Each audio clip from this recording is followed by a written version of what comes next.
Ha yutzil kotantik te diose.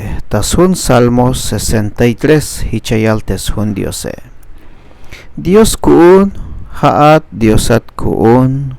Spisil kotan yahleat. Melel takin kotan yakai.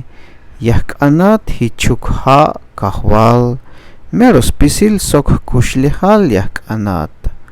Hichbitil takin lumkinal te mayuk yalele. Hichbitil lumkinal te mayuk bikushul te a.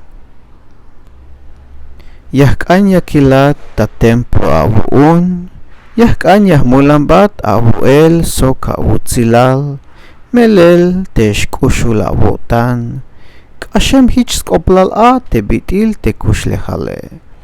Yame kalbat yutzila koplal, te hayeb kal kushulon, yame kalbat awutzilal. Yame kalbat awutzil. Sok yame htoik ab ta yalel vokol ta tohol. Mero bayal me yutzil kotan yeshilon, hichbit il machal ayay beis buhts ve elil, ta tsoble te buen buhts ane. Bayal me yutzil kinal yakay a, yakalbat yutzil akopal yuun. Ta akobal te kalal me tselonish a, yashtal ta kotan te abile, yahnaat, melel haat te yaakol tayone.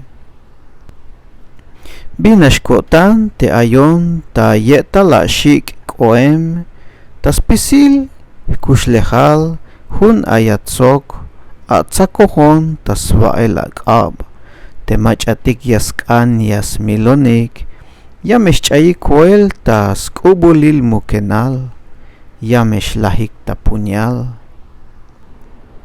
Yamesh veelinot yuun hamal tzietik, pero temuk ahwalil, binash meyotan tas tohol Dios yashkot, Yas kahintay beyik yutzil spisilik te machatik, yayals baik tahamal tas tohol te diose, pero te machatik yas pasiklot, ya meyichik makel yeik stukelik.